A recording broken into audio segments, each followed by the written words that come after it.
మొన్న జగన్మోహన్ రెడ్డి గారు ప్రెస్ మీట్లో జంజీ యూత్ గురించి ప్రస్తావించారు. కాక్రోజుల గురించి ప్రస్తావించారు.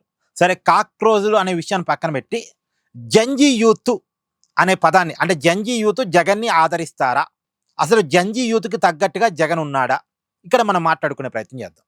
ఇప్పుడు చంద్రబాబు నాయుడు గారు సింగపూర్లో పెట్టుబడుల కోసం గడప గడప తిరుగుతున్నాడు. ఆయన పొద్దున తెల్లవారుజామున తన ప్రయాణం మొదలు పెడితే రాత్రి ఏ సమయానికి వచ్చి నిద్రపోతున్నాడు కూడా తెలియని పరిస్థితి. తిండి తిప్పలు కంటే కూడా పెట్టుబడులు పెట్టుబడులు అని చెప్పి తిరుగుతున్నాడు. ఒక మార్కెటింగ్ మేనేజర్ లాగా మారి తన స్థాయిని, తన పదవిని పక్కన పెట్టి, తన సీనియారిటీని కూడా పక్కన పెట్టి, ఆయనే పర్సనల్గా ఒక్కొక్క వ్యక్తిని కలుస్తూ ఆంధ్రప్రదేశ్లో పెట్టుబడులు పెడితే ఎలాంటి అవకాశాలు ఉన్నాయి అనేది ఎక్స్ప్లెయిన్ చేస్తూ పెట్టుబడుల కోసం ఒక తపస్సు చేస్తున్నాడు. ఇది మనం చూస్తున్నాం.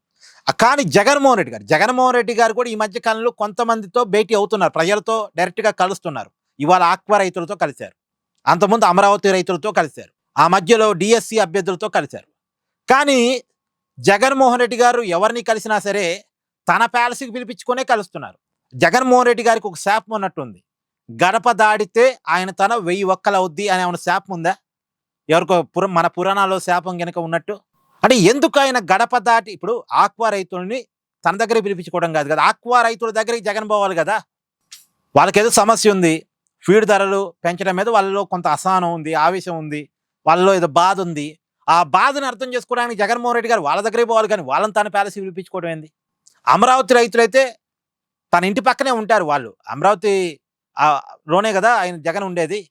మరి వాళ్ళ దగ్గరికి పోవచ్చు కదా, వాళ్ళని తన ప్యాలెస్ పిలిపించుకుంటాడు. ఒక అడుగు గడప నుంచి బయటకేసి ప్రజల దగ్గరికి పోవడం ఏంటి అసలు?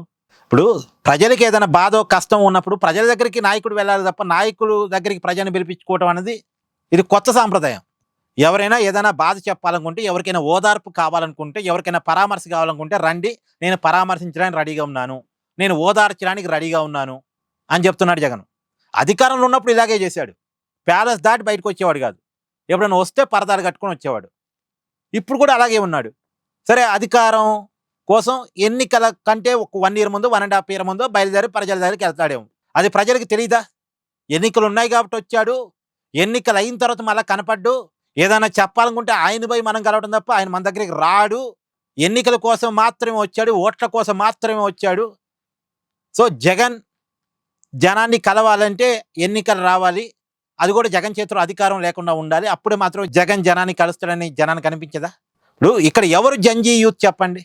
గడప గడపకి పెట్టుబడుల కోసం తిరిగేటువంటి చంద్రబాబు నాయుడు గారు జంజీ యూతా?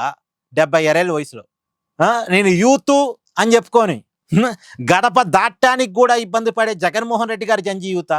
ఇక్కడ జంజీ యూత్ ఎవరు? జంజీ యూత్ కనెక్ట్ అయ్యే నాయకుడు ఎవరు? మీరే కామెంట్ చేసే ప్రయత్నం చేయండి. Please do like, share and subscribe this channel.